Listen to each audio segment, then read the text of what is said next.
শ্রমিক সংগ্রামের ১৩৯ বছর পেরিয়ে গেলেও এখনো পুরোপুরি নিশ্চিত হয়নি তাদের অধিকার ও নিরাপত্তা। শ্রমিক নেতারা বলছেন, সরকার ও মালিক পক্ষের আন্তরিকতার অভাবে অধিকার বঞ্চিত তারা। শ্রম সংস্কার কমিশনের ১৮ দফা সুপারিশ কার্যকর হলে সুফল মিলবে বলে মনে করেন অর্থনীতিবিদরা। উন্নয়ন, উৎপাদন এবং অর্থনৈতিক বিকাশে শ্রমিক শ্রেণীর অবদান অপরিসীম, অথচ তারা বরাবরই উপেক্ষিত এবং বঞ্চিত। মালিকের শোষণ থেকে বাঁচতে এবং অধিকার আদায়ে শ্রমিকরা এখনও রাজপথে জানান দিয়ে যাচ্ছেন নিজেদের শক্ত অবস্থান।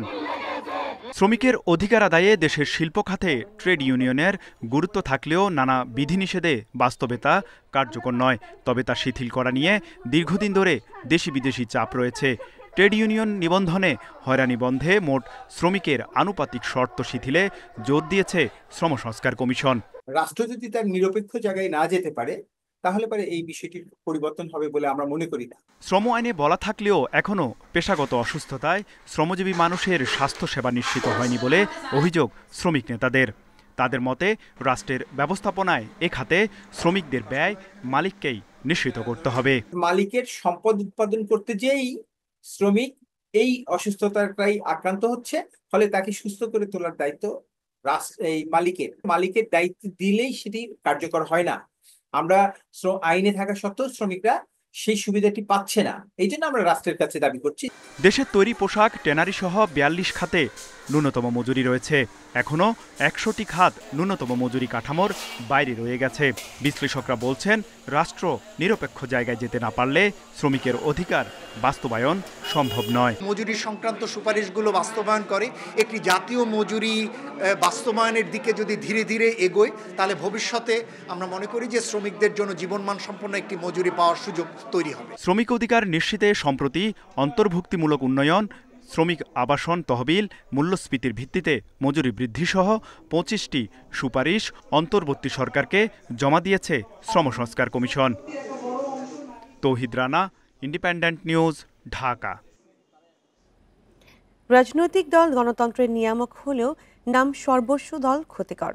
দেশে গত ৮ মাসে ২৬টি নতুন দলের আত্মপ্রকাশ নিয়ে কথা বলছেন বিশ্লেষকেরা। তাদের মতে, নতুন দলগুলোর বেশিরভাগই তেমন কোনো রাজনৈতিক কার্যক্রম নেই।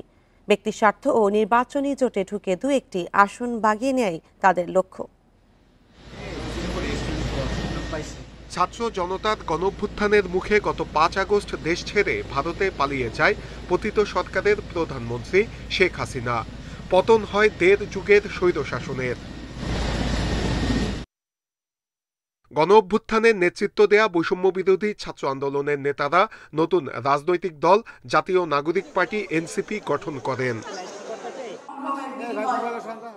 এছাড়া গত ৮ মাসে নিউক্লিয়াস পার্টি, জনপ্রিয় পার্টি, জাগ্রত পার্টি, আমজনতার দল, আমজনতা পার্টি, বাংলাদেশ সংস্কারবাদী পার্টি, বাংলাদেশ মুক্তির ডাক, বাংলাদেশ গণতান্ত্রিক পার্টি সহ ২ ডজনের মতো দল ও প্ল্যাটফর্মের আত্মপ্রকাশ ঘটে। একের পর এক নতুন রাজনৈতিক দল গঠন হলেও এ নিয়ে খুব বেশি আগ্রহ নেই সাধারণ মানুষের। নতুন দল গঠন করতেছেন, দেশের কোনো আপনার কোনো রাজনৈতিক পরিচয় নেই, ব্যাকগ্রাউন্ড নেই, আপনি কোনো সময় রাজনীতি করেন নাই, তারপর আপনি এসে পড়ছেন। এত দল আসলে আমাদের আসলে যে রাষ্ট্র যে কাঠামো এটা উন্নত হওয়া আসলে এটা হবে না। গণঅভ্যুত্থানের নেতৃত্ব দেয়া ছাত্র জনতার দল এনসিপিকে স্বাগত জানালেও নাম সর্বস্ব কিছু নতুন দলকে গণতন্ত্রের জন্য ইতিবাচক মনে করছেন না বিশ্লেষকরা। এই নাম সর্বস্ব দল গণতন্ত্রের জন্য খুবই খারাপ। দল ভালো, নাম সর্বস্ব দল খুবই খারাপ হলো জনগণের জন্য এবং নির্বাচনী প্রক্রিয়ার জন্য ভালো, কারণ নির্বাচনী প্রক্রিয়ায় অসৎ উদ্দেশ্যে এই নাম সর্বস্ব দল অংশগ্রহণ হয়ে থাকে। বিশ্লেষকরা বলছেন, বেশিরভাগ দলই এসেছে ব্যক্তি স্বার্থে, যার কোনো রাজনৈতিক উপযোগিতা নেই। মূলত ভোটের সময় কোনো জোটে ঢুকে 1টি বা 2টি আসন নেয়াই তাদের লক্ষ্য। তারা গণতান্ত্রিক ব্যবস্থায় কন্ট্রিবিউট করার জন্য রাজনৈতিক দল গঠন করেন।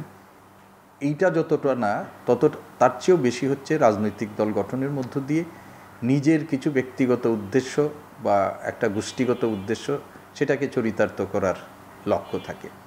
এখন পর্যন্ত নির্বাচন কমিশনে নিবন্ধিত দল 50টি, আরও 46টি নিবন্ধনের আবেদন জমার সময় বাড়ানোর দাবি জানিয়েছে, যার বেশিরভাগই নাম সর্বস্ব। নূরে আলম, ইন্ডিপেন্ডেন্ট নিউজ, ঢাকা। সরকারের একটি মহল মেয়র হিসেবে শপথ নেওয়ার পথে বাধা সৃষ্টি করছে বলে অভিযোগ করেছেন বিএনপি নেতা ইশরাক হোসেন। শেষ পর্যন্ত আদৌ শপথ নিতে পারবেন কিনা সেই শঙ্কায় রয়েছেন তিনি। ইন্ডিপেন্ডেন্ট টেলিভিশনকে দেওয়া সাক্ষাৎকারে ইশরাক হোসেন এ শঙ্কার কথা জানান। তবে একে রাজনৈতিক যুদ্ধ হিসেবে উল্লেখ করে লড়াই চালিয়ে যাওয়ার ঘোষণা দেন বিএনপির এই নেতা।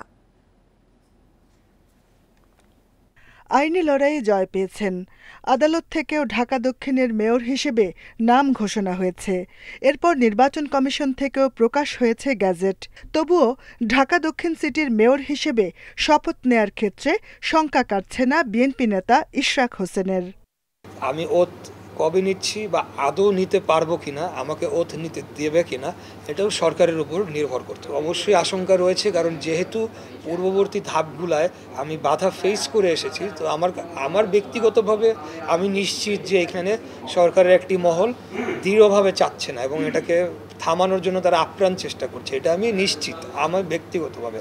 শপথ নিলে ইশরাক হোসেন কতদিন মেয়র পদে থাকতে পারবেন তা নিয়ে আইনগত জটিলতা রয়েই গেছে। সেক্ষেত্রে কি ভাবছেন ইশরাক? আমি যদি লজিক দিয়ে আসতে চাই, 1 মাস মেয়াদ কার রয়েছে? অপসারিত মেয়র তাপস, তার 1 মাস মেয়াদ রয়েছে।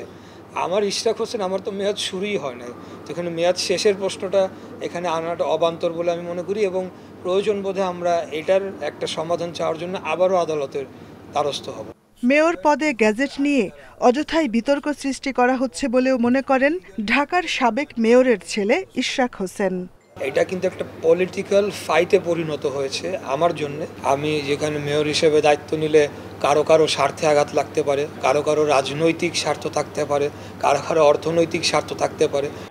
মেয়র হিসেবে শপথ নেয়ার বিষয়টি পুরোপুরি সরকারের ওপর নির্ভর করছে বলে জানান ইশরাক। Jahanara Parvin, Independent News, Dhaka.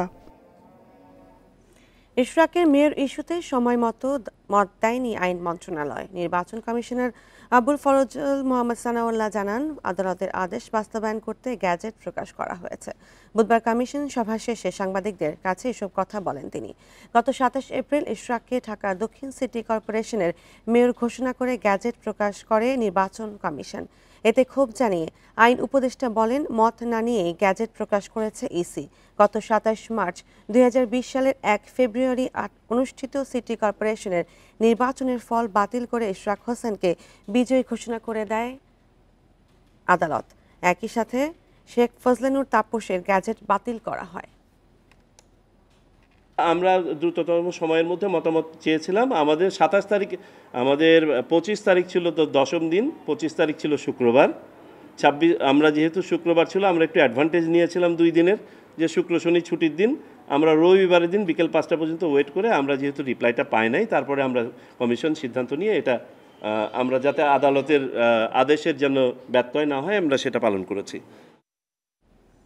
প্রধান উপদেষ্টার ঘোষিত সময় নির্বাচনে আপত্তি নেই এনসিপির। বুধবার রাজধানীর বাংলা মোটরে গণসংহতি আন্দোলনের সাথে বৈঠক শেষে দলটির আহ্বায়ক নাহিদ ইসলাম জানান, এই মুহূর্তে কোনো জোটে যেতে চায় না এনসিপি। রাখাইনে মানবিক করিডোর বিষয়ে নাহিদ বলেন, এই সিদ্ধান্তের আগে সব রাজনৈতিক দলের সাথে সরকারের আলোচনা করা জরুরি ছিল। দেশের চলমান পরিস্থিতি ও আওয়ামী লীগের বিচার নিয়ে বুধবার বিকেলে গণসংহতি আন্দোলন ও ইসলামী আন্দোলন বাংলাদেশের সাথে মতবিনিময় করে জাতীয় নাগরিক পার্টি এনসিপি। এতে রাজনৈতিক নানান এজেন্ডা নিয়ে আলোচনা করেন নেতারা। বৈঠক শেষে গণসংহতি আন্দোলনের নেতা বলেন, জনগণের ম্যান্ডেট ছাড়া সংবিধান সংস্কার টেকসই হবে না। এর আগে আওয়ামী লীগের বিচার, পরে ইসি সংস্কার ও নির্বাচন দাবি করেন ইসলামী আন্দোলন বাংলাদেশের আমির। সংস্কারের সেই সব প্রশ্নগুলোকে আমরা সর্বোচ্চ অর্জন করতে চাইব, যাতে করে সত্যিকার অর্থে জনগণের একটা দেশ তৈরি হয়, জনগণের কাছেই সমস্ত ক্ষমতার কেন্দ্রটা থাকে। আমাদের দেশে টাকা পাচার করেছে, এদের বিচার দলগত সহ আগে হবে, তারপর আমরা নির্বাচনের চিন্তা আমাদের মাথায়, তারপর নির্বাচন আমরা চাই। আলোচনা শেষে নাহিদ বলেন, রাজনৈতিক জোট নয়, সংস্কার নিয়ে ঐক্যমত গড়তেই এ বৈঠক। নির্বাচন প্রসঙ্গে বলেন, পুরনো আইন দিয়ে নির্বাচনের প্রস্তুতি চলছে, এর সংস্কার প্রয়োজন। নির্বাচন কমিশন পুরনো আইন দ্বারাই পরিচালিত হচ্ছে, সংস্কারের যে বিষয়টা সেটাকে পাশ কাটিয়ে কেবল নির্বাচনের প্রস্তুতির কথা বলতেছে, এই বিষয়গুলো জনমনে এক ধরনের সংশয় তৈরি করছে। তো আমরা এই বিষয়গুলো নির্বাচন কমিশনের যে সংস্কার হয়েছে সেটার পুনর্গঠন, এই বিষয়গুলো নিয়ে আমরা আলোচনা করেছি। রাখাইনে মানবিক করিডোর নিয়ে নাহিদ বলেন, এ নিয়ে সব রাজনৈতিক দলের সঙ্গে সরকারের আলোচনা জরুরি ছিল। এরকম একটা গুরুত্বপূর্ণ বিষয়ে সিদ্ধান্ত নেওয়ার জন্য অবশ্যই রাজনৈতিক দলগুলোর সাথে আলোচনা করে নেওয়া প্রয়োজন ছিল, কারণ এই সরকার কিন্তু একটা কনসেনসাসের ভিত্তিতেই তৈরি হয়েছে বা পরিচালিত হচ্ছে। দেশের সংকট ও সংস্কারের তাগিদে রাজনৈতিক দলগুলোর সাথে সংলাপ অব্যাহত থাকবে বলেও জানান এনসিপি নেতা। মেহেদী হাসান, ইন্ডিপেন্ডেন্ট নিউজ, ঢাকা। আওয়ামী লীগ নিষিদ্ধের দাবিতে বগুড়ায় জাতীয় নাগরিক পার্টি সমাবেশে দুই পক্ষের মধ্যে দফায় দফায় মারামারির ঘটনা ঘটেছে। বুধবার বিকেলে শহীদ টিটু মিলনায়তন চত্বরে দলটির উত্তরাঞ্চলের মুখ্য সংগঠক সার্জিস আলমের উপস্থিতিতে এ ঘটনা ঘটে। প্রত্যক্ষদর্শীরা জানিয়েছে, সমাবেশে বক্তব্য রাখছিলেন সার্জিস আলম সহ এনসিপির নেতারা। এ সময় এনসিপির দুই গ্রুপের নেতা কর্মীদের মধ্যে কয়েক দফা মারামারি হয়, এতে কয়েকজন আহত হন। পরে সার্জিস তার বক্তব্যে বলেন, আওয়ামী লীগের সময় নানাভাবে সুযোগ সুবিধা থেকে বঞ্চিত হয়েছে বগুড়া, সেখানকার মানুষ যেন আর বঞ্চিত না হয় সেজন্য আওয়ামী লীগকে নিষিদ্ধের দাবি জানান তিনি। বক্তব্য শেষে সার্জিসের নেতৃত্বে বিক্ষোভ মিছিল শহরের বিভিন্ন সড়ক প্রদক্ষিণ করে। ওই খুনি ফ্যাসিস্ট হাসিনা এবং তার যে দল আওয়ামী লীগ, যেই দলের নেতৃত্বে আওয়ামী লীগ এবং হাসিনা তার আওয়ামী লীগ, যুবলীগ, ছাত্রলীগের সকল সন্ত্রাসীকে একসাথে নিয়ে বাংলাদেশে এমন একটি গণহত্যা হয়েছে, আমরা তাদের সকল রাজনৈতিক কর্মকাণ্ড নিষিদ্ধের দাবিতে আজকে এই রণক্ষেত্র বগুড়ার মাটিতে দাঁড়িয়েছি। পুলিশ বাহিনীকে এমনভাবে সংস্কার করতে হবে যেন আর কেউ দলীয় কাজে ব্যবহার করতে না পারে, এমন মন্তব্য করেছেন বিএনপির মহাসচিব মির্জা ফখরুল ইসলাম আলমগীর। বুধবার বিকেলে ঠাকুরগাঁয়ের বরগাঁও ইউনিয়নের হিন্দু সম্প্রদায়ের মানুষের সাথে মতবিনিময়ে এই মন্তব্য করেন তিনি। মির্জা ফখরুল বলেন, বিএনপি এমন রাষ্ট্র গঠন করতে চায় যেখানে বিচার ব্যবস্থা হবে স্বাধীন। তার অভিযোগ, আওয়ামী লীগ 15 বছর ধরে পুলিশকে ব্যবহার করে বিএনপির নেতা কর্মীদের অত্যাচার করেছে। অন্যায়কে প্রশ্রয় না দেওয়ার জন্য পুলিশের প্রতি আহ্বান জানান বিএনপি মহাসচিব। বলেন, বিএনপি সবসময় হিন্দু সম্প্রদায়ের মানুষের পাশে থাকবে। গণতন্ত্র প্রতিষ্ঠার লড়াইয়ে সবাইকে একসাথে কাজ করার আহ্বানও জানান মির্জা ফখরুল। 15 বছর পুলিশ দিয়ে আমাদেরকে যে অত্যাচারটা করছে, অপরাধ এক কাজে আমরা বিএনপি করছি, পুলিশকে সংস্কার করার কথা বলছি, তারা স্বাধীনভাবে কাজ করবে, বিচার স্বাধীনভাবে আমরা এই রকম একটা রাষ্ট্র আমরা তৈরি করতে চাই। বাংলাদেশ ও মিয়ানমার দুই দেশের সরকার একমত হলে রাখাইনে মানবিক সহায়তা পাঠাতে করিডোর চালু করতে পারবে জাতিসংঘ। এই কথা জানিয়েছেন ঢাকায় নিযুক্ত সংস্থাটির আবাসিক সমন্বয়কারী গোয়েন লুইস। মুখপাত্র আরও জানান, সীমান্তবর্তী অঞ্চলে সহায়তা পাঠানোর জন্য সংশ্লিষ্ট সরকারের অনুমতি নেয়ার আইনি বাধ্যবাধকতা রয়েছে। বুধবার জাতিসংঘের আবাসিক সমন্বয়কারীর দপ্তর থেকে পাঠানো বিবৃতিতে আরও জানানো হয়, অনুমতি না পেলে সরাসরি ভূমিকা রাখতে পারে না জাতিসংঘ। বাংলাদেশে আশ্রয় নেওয়া রোহিঙ্গাদের সহায়তা দিচ্ছে জাতিসংঘ। রাখাইনে মানবিক পরিস্থিতির অবনতি নিয়েও উদ্বিগ্ন সংস্থাটি। মুখপাত্র আরও বলেন, বাংলাদেশ যাতে রোহিঙ্গাদের চাপ মোকাবেলা করতে পারে সেজন্য আন্তর্জাতিক সম্প্রদায়ের সহায়তা পেতে কাজ চলছে।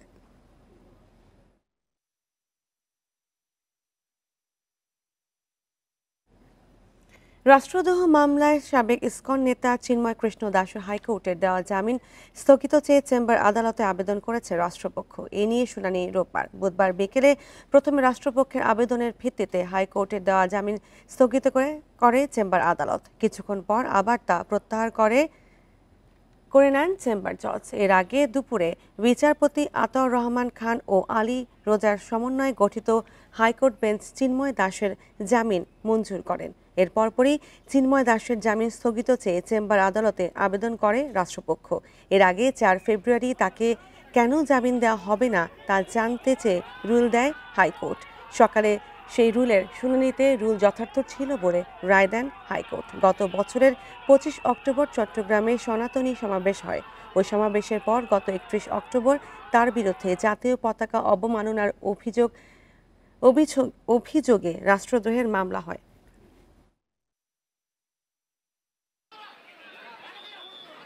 রাজধানীর গুলশান থানার রিকশা চালক জব্বার আলী হাওলাদারকে হত্যা চেষ্টা মামলায় অভিনেতা সিদ্দিকুর রহমান 7 দিনের রিমান্ড মঞ্জুর করেছেন আদালত। বুধবার ঢাকার চিফ মেট্রোপলিটন ম্যাজিস্ট্রেট আদালত এই আদেশ দেয়। এর আগে তাকে আদালতে হাজির করে তদন্তকারী কর্মকর্তা 10 দিনের রিমান্ড আবেদন করলে আদালত 7 দিন রিমান্ড মঞ্জুর করেন। আবেদনে বলা হয়, গত 19 জুলাই গুলশান থানার শাহজাদপুর রিকশা চালক জব্বার আলী হাওলাদারকে গুলি করা হয়। গুলিবিদ্ধ জব্বারকে গুরুতর জখম অবস্থায় রাজধানীর কুর্মিটোলা জেনারেল হাসপাতালে নেওয়া হয়। জব্বারকে গুলি করে জখম করার ঘটনায় জড়িত ব্যক্তিদের খুঁজে বের করার জন্য সিদ্দিকুরকে রিমান্ডে নেওয়া জরুরি। এ সময় অভিনেতা সিদ্দিকুরের আইনজীবী রিমান্ডের বিরোধিতা করেন। এদিকে রাষ্ট্রপক্ষের আইনজীবী বলেন, বৈষম্য বিরোধী ছাত্র আন্দোলনে সিদ্দিকুর রহমান তার জনপ্রিয়তা কাজে লাগিয়ে সোশ্যাল মিডিয়ায় ছাত্র জনতার বিপক্ষে অবস্থান নেন। বিজ্ঞ আদালত সন্তুষ্ট হয়ে উনি 7 দিনের রিমান্ড মঞ্জুর করেছেন। তার বিরুদ্ধে অভিযোগ হচ্ছে যারা আন্দোলন করেছে তাদেরকে সর্বোচ্চ পর্যায়ে ডিস্টার্ব করেছে এবং সর্বশেষ সে যা করেছে যে ওই দিন একটা ছেলেকে গুলিবিদ্ধ করা হয়েছে। ওই গুলিবিদ্ধ ছেলেটাকে ছাত্র জনতা হসপিটালে নেওয়ার পথে সে তার নেতৃত্বে আরও কথিত সুশীলদেরকে নিয়ে তাকে হসপিটালে ভর্তি হইতে দেয় নাই। বসুন্ধরা গ্রুপের চেয়ারম্যান আহমেদ আকবর সোবহান ও তার পরিবারের সদস্যদের নামে থাকা প্রায় 1458 কোটি টাকার শেয়ার এবং 70টি ব্যাংক হিসাবের প্রায় 19 কোটি টাকা অবরুদ্ধ করার আদেশ দিয়েছে আদালত। বুধবার দুর্নীতি দমন কমিশনের আবেদনের পরিপ্রেক্ষিতে এ আদেশ দেন ঢাকা মহানগর দায়রা জজ আদালত। দুদকের আবেদনে বলা হয়, বসুন্ধরা গ্রুপের চেয়ারম্যান ও তার পরিবারের সদস্যরা অবৈধভাবে কোটি কোটি টাকা ও বিপুল সম্পদ অর্জন করেছেন। রাজস্ব ফাঁকি দিয়ে বাংলাদেশি নাগরিক হয়েও বিদেশে বিনিয়োগ করেছেন তারা, যা মানি লন্ডারিং আইনে অপরাধ। এসব কারণে তাদের মালিকানাধীন প্রায় 1458 কোটি টাকার শেয়ার অবরুদ্ধ করা প্রয়োজন।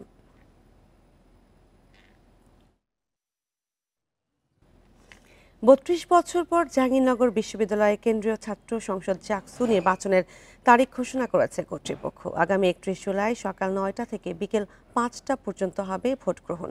বুধবার রাতে জাহাঙ্গীরনগর বিশ্ববিদ্যালয়ের উপাচার্য অধ্যাপক মোহাম্মদ কামরুল আহসান জাকসু নির্বাচনের তারিখ ঘোষণা করেন। পরে ঘোষণা করা হয় নির্বাচনের বিস্তারিত তফসিল। 1972 সালে জাহাঙ্গীরনগর বিশ্ববিদ্যালয়ের কেন্দ্রীয় ছাত্র সংসদ জাকসু প্রতিষ্ঠিত হয়। 1992 সালে সবশেষ হয় জাকসু নির্বাচন। দীর্ঘদিন ধরে জাহাঙ্গীরনগর বিশ্ববিদ্যালয়ের শিক্ষার্থীরা জাকসু নির্বাচনের দাবিতে আন্দোলন সহ নানা কর্মসূচি পালন করে আসছিলেন।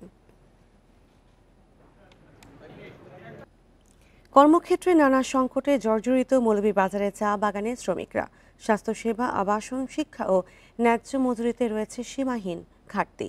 বাগানে কর্মস্থলে শ্রমিকদের জন্য নেই শৌচাগার সহ বিশুদ্ধ পানি কিংবা বিশ্রামাগার। দীর্ঘদিন বাগানের বসবাস করলেও ভূমির মালিকানা থেকে বঞ্চিত চা শ্রমিকরা। ছবির মতোই সুন্দর মৌলভীবাজারের বিস্তীর্ণ চা বাগান। প্রায় 1 লাখ শ্রমিক প্রতিদিন হাড়ভাঙা পরিশ্রম করেন এসব বাগানে। তবে তাদের জীবন মানেই দারিদ্র্য, কষ্ট আর সীমাহীন চাহিদার হিসাব না মেলার গল্প। আর্থিক টানাপোড়েন, বাসস্থানের দুরবস্থা, শিক্ষা ও স্বাস্থ্য সুবিধার অভাব নিত্যসঙ্গী। প্রায় বাগানেই কর্মস্থলে শ্রমিকদের নেই শৌচাগার সহ বিশুদ্ধ পানি কিংবা বিশ্রামাগার। আটার দাম 1 কেজি 40 টাকা, 1 কেজি চাউলের দাম 60 টাকা। আমরা কি দিয়া খাইমু? এটা ঘর না একটা বাড়ি না, মাত্র একটা আছে ঢালাই ঘর, আর একটা ঢালাই ঘর আছে 10 লোক। আমরা অসুবিধা হয়, খানি পানির অসুবিধা হয়, কাপড় লাতা, বাচ্চা কাচ্চা পড়ানি অসুবিধা হয়, সব কথার মাঝে আমরা অসুবিধা। 200 বছর ধরে বাগানে বসবাস করলেও ভূমির মালিকানা থেকে বঞ্চিত চা শ্রমিকরা। অভিযোগ আছে, মালিক শ্রমিক দ্বিপাক্ষিক চুক্তি হলেও অনেক বাগান সময় মতো দিচ্ছে না মজুরি। আইন এবং চুক্তিতে যেগুলা আছে মালিকপক্ষ সেগুলো কিন্তু বাস্তবায়ন করতেছে না। সেটা আমরা অনুরোধ জানাচ্ছি যে মালিকপক্ষ যাতে সেই দাবিগুলো, তাদের যে প্রাপ্যগুলো, তারা যাতে অতি সত্বর এগুলো বাস্তবায়ন করে। চা শ্রমিকদের অধিকার নিশ্চিতে বারবার দাবি উঠলেও মাঠের বাস্তবায়ন খুবই ধীর। অথচ এই জনগোষ্ঠী দেশের অর্থনীতিতে গুরুত্বপূর্ণ অবদান রাখছে যুগ যুগ ধরে। মৌলভীবাজার জেলা মূলত চা শ্রমিক অধ্যুষিত এলাকা এবং এই চা শ্রমিকের একটি বৃহৎ অংশ নারী শ্রমিক রয়েছে। এখানে নারী শ্রমিকদের অধিকার ভোগ করছে এবং সরকার, মালিক, শ্রমিক, নেতৃবৃন্দ সকলে মিলিয়ে এই শিল্পটাকে এগিয়ে নেওয়ার জন্য কাজ করছে। মৌলভীবাজারে ছোট বড় ১২০টি চা বাগানে কাজ করেন প্রায় ১ লাখ শ্রমিক। Independent news.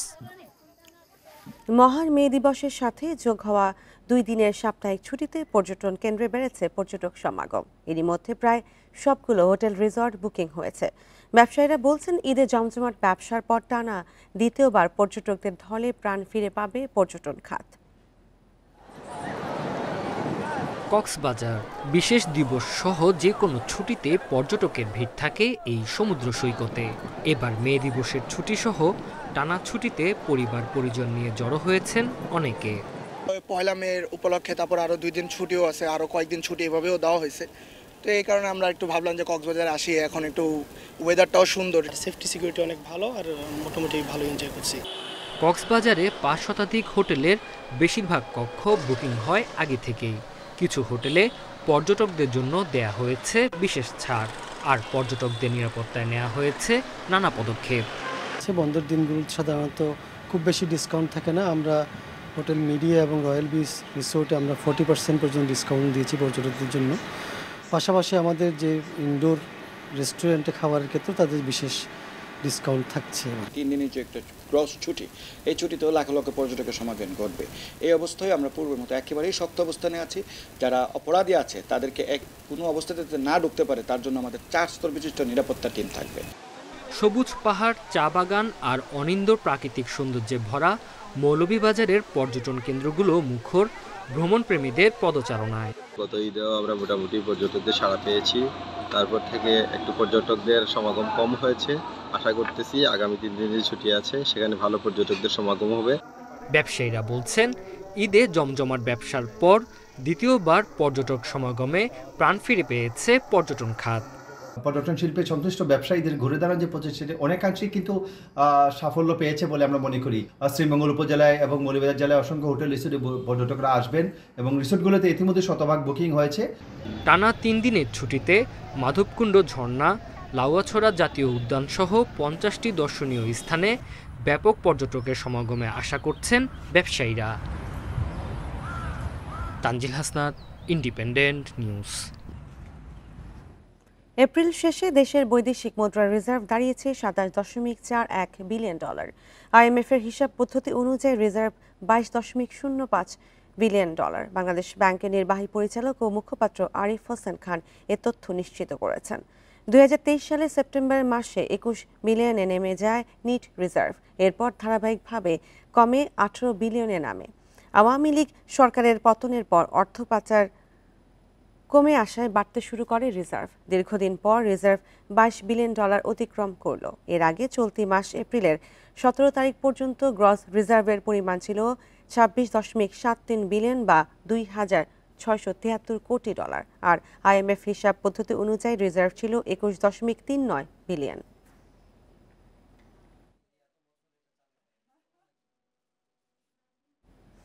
বিশ্বজুড়ে অস্থিরতায় অর্থনৈতিক সংস্কারগুলো শুধু প্রয়োজন নয়, তা বাধ্যতামূলক বলে মনে করেন ইন্টারন্যাশনাল চেম্বারের চেয়ারম্যান মাহবুবুর রহমান। এদিকে কেন্দ্রীয় ব্যাংকের ডেপুটি গভর্নর জানান, দ্রুত সময়ের মধ্যে আর্থিক খাতের সংস্কারগুলো দৃশ্যমান হবে। বুধবার রাজধানীর একটি হোটেলে আয়োজিত সেমিনারে এসব কথা উঠে আসে। মার্কিন প্রেসিডেন্ট ডোনাল্ড ট্রাম্পের নতুন শুল্ক নীতির ফলে টালমাটাল বিশ্ব অর্থনীতি। এমন পরিস্থিতিতে দেশের ব্যাংকিং খাতকে শক্তিশালী করা ও শুল্ক নীতির প্রভাব পরবর্তী পদক্ষেপ নিয়ে এই সেমিনার। এ সময় আইসিসিবির চেয়ারম্যান জানান, দেশের উপর ট্রাম্প প্রশাসনের আরোপ করা শুল্ক বাস্তবায়িত হলে ব্যাংকিং খাতে যথেষ্ট চাপ তৈরি হবে। তবে শুল্ক নীতিকে একটা সুযোগ হিসেবে নিয়ে অর্থনীতির বহুমুখীকরণ করা যেতে পারে বলে জানান আন্তর্জাতিক chamber of commerce global banking কমিশনের চেয়ারম্যান। ট্রাম্পের শুল্ক নীতি সম্পূর্ণরূপে বাস্তবায়িত হলে রপ্তানি আয় সীমাবদ্ধ হয়ে পড়বে। এতে আন্তর্জাতিক বাণিজ্যের উপর নির্ভরশীল খাতগুলো যথেষ্ট চাপের মধ্যে পড়বে।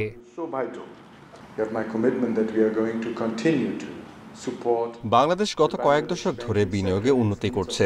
আমরা বাংলাদেশের অর্থনীতির উন্নয়নে সবসময় সহায়তা করব। এদিকে দেশের অর্থনীতির সংস্কারে নেওয়া পদক্ষেপগুলো খুব দ্রুত দৃশ্যমান হবে বলে জানান কেন্দ্রীয় ব্যাংকের এই কর্মকর্তা। আমরা সবার সাথে কথা বলেছি। কেন্দ্রীয় ব্যাংক সবার জন্য উন্মুক্ত। অর্থনীতি পুনরুদ্ধারে নেওয়া আমাদের পদক্ষেপগুলো দ্রুত দৃশ্যমান হবে। এ সময় ডলারের বিনিময় হার বাজার ভিত্তিক করা সহ আন্তর্জাতিক বাণিজ্যে নিজেদের অবস্থান ধরে রাখতে ঋণের সুদহার কমানোর দাবিও জানান বক্তারা। মেহেদী হাসান, ইন্ডিপেন্ডেন্ট নিউজ। লিটার প্রতি 1 টাকা কমানো হয়েছে জ্বালানি তেলের দাম। এখন থেকে ডিজেল ও কেরোসিন প্রতি লিটার 104 টাকা, অকটেন 125 টাকা এবং পেট্রোল 121 টাকায় পাওয়া যাবে। আজ থেকে কার্যকর নতুন দাম। বুধবার সন্ধ্যায় জ্বালানি ও খনিজ সম্পদ বিভাগ এই বিষয়ে প্রজ্ঞাপন জারি করে। এর আগে 1 ফেব্রুয়ারির প্রতি লিটার ডিজেল ও কেরোসিনের দাম 104 টাকা থেকে 1 টাকা বাড়িয়ে 105 টাকা নির্ধারণ করা হয়েছিল। 1 টাকা বাড়িয়ে প্রতি লিটার অকটেন 126 টাকা এবং পেট্রোল 122 টাকা নির্ধারণ করেছিল সরকার। পরের 2 মাস তেলের দাম ছিল অপরিবর্তিত। বিশ্ববাজারের সাথে সামঞ্জস্য রেখে গত বছরের মার্চ থেকে জ্বালানি তেলের স্বয়ংক্রিয় মূল্য নির্ধারণ করেছে সরকার।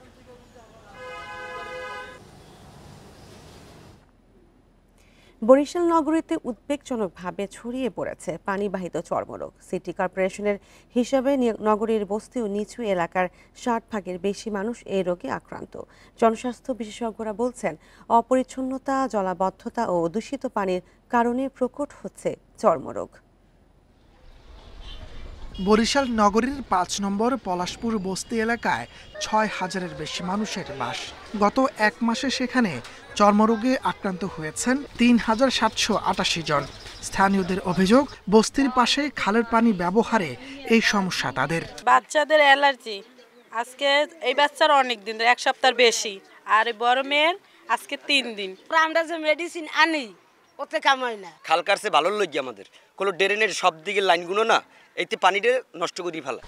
স্টেডিয়াম কলোনি, নামারচর, বিডিএস বস্তি এলাকার 60 ভাগের বেশি মানুষ ভুগছেন চর্মরোগে, যার মধ্যে নারী শিশুই বেশি। চিকিৎসকরা বলছেন, নোংরা পানি ব্যবহার ও চিকিৎসা পুরো শেষ না করায় রোগটি নিয়ন্ত্রণ সম্ভব হচ্ছে না। একটা বড় অংশ আছেন যারা ঔষধ ঠিকভাবে কন্টিনিউ করেন না। কিছুদিন হয়তো ঔষধ ব্যবহার করলেন, এরপরে মাঝখান থেকে একটু ভালো হলে পরেই মাঝখান থেকে ঔষধ ছেড়ে দেন, যে কারণে রেজিস্ট্যান্স ডেভেলপ করে। সিটি কর্পোরেশনের স্বাস্থ্য কর্মকর্তা জানিয়েছেন, নিচু এলাকার ড্রেনেজ ব্যবস্থা ও বিশুদ্ধ পানি সরবরাহের পাশাপাশি আক্রান্তদের চিকিৎসায় নেওয়া হচ্ছে ব্যবস্থা। আমরা চেষ্টা করছি ওয়াটার ট্রিটমেন্ট প্ল্যান্ট বসানোর, যাতে বস্তিবাসীর লোকজন ভালো পানি পায়। আমরা নিজেরাও বিভিন্ন এনজিওর মাধ্যমে চেষ্টা করছি যাতে করে বিভিন্ন চিকিৎসকের মাধ্যমে বস্তিবাসীর লোকজনগুলো তাদের যে অ্যালার্জিগত সমস্যা হচ্ছে, চুলকানির সমস্যা হচ্ছে, সেই সমস্যাটি সমাধান পায়। নগরীর 18টি বস্তিতে চর্মরোগের প্রাদুর্ভাব সবচেয়ে বেশি, যা ধীরে ধীরে ছড়িয়ে পড়ছে আবাসিক অন্য এলাকাতেও। Independent news. তীব্র গরমে মানুষের পাশাপাশি হাঁসফাঁস করছে চিড়িয়াখানার পশু পাখিও। বাঘ, সিংহ সহ অন্যান্য প্রাণীর আচরণে এসেছে পরিবর্তন। খাঁচায় বন্দি এসব প্রাণীকে সুস্থ রাখতে ভিটামিন সি সমৃদ্ধ খাবার সরবরাহের উদ্যোগ নিয়েছে চট্টগ্রাম চিড়িয়াখানা কর্তৃপক্ষ। সেই সাথে পর্যবেক্ষণে রাখা হচ্ছে বলেও দাবি তাদের। খাঁচার ভেতর তর্জন গর্জন নেই রয়্যাল বেঙ্গল টাইগারের। তীব্র গরমে হাঁসফাঁস করছে বাঘ। ক্লান্ত হয়ে ঝিমিয়ে সময় কাটাচ্ছে তারা। কেউ আবার চৌবাচ্চার পানিতে গা ভিজিয়ে খুঁজছে স্বস্তি। গরমে অতিষ্ঠ জলহস্তি আর কুমিরও। একই দশা জেব্রা, হরিণ, ঘোড়া, ভাল্লুক, ক্যাঙ্গারু, শকুন, চিলসহ ছোট বড় সব পশু পাখির। এরই মাঝে শিশুদের নিয়ে চিড়িয়াখানায় এসেছেন অনেক দর্শনার্থী। চিড়িয়াখানাটা খুব ভালো একটা স্পট, কারণ এটা খুব নতুন করে সাজানো হয়েছে এবং এটা খুব কালারফুল, ছায়া ঘেরা এবং বাচ্চাদের জন্য এটা পারফেক্ট প্লেস। বাচ্চারা এখানে সে এনজয় করতেছে, মানে এই পশু পাখি দেখে, এই জন্য আমরা আসছি।